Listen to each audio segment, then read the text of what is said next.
name is Brenda Bouchard, and I live here in Portsmouth. My husband Ken passed away in 2017 from younger onset Alzheimer's disease. He had it for 12 and a half years. My mother was living with us at the time, and she was diagnosed with Alzheimer's 7 years ago. She's 92.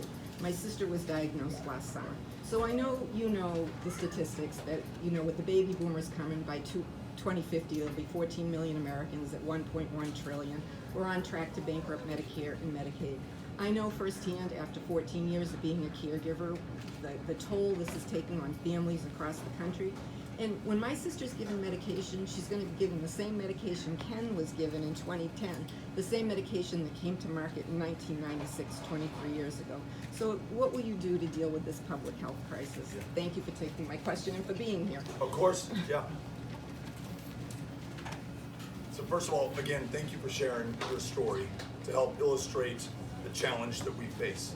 And beyond the moral imperative to which you referred, how can we allow people to suffer in this way, to die these kinds of deaths? How can we have not seen the medical and technological advancement that I know that we are capable of in this country? You also allude to the cost to do this.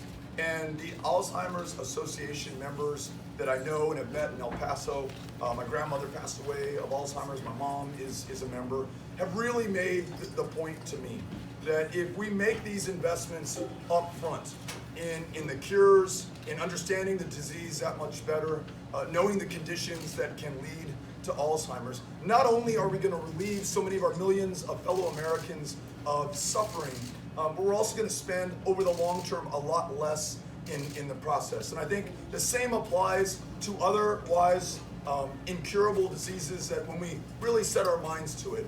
You may have seen the news about HIV patient that was, we believe, cured of AIDS. That was a headline today in the newspaper. So many people thought that would never be possible. Cancers that are now beatable in this country we got to this point after massive investments in unleashing the ingenuity and innovation of this country. I want to make sure that we do the same for Alzheimer's. Thank you for raising the point. Appreciate it. Okay, here to your right.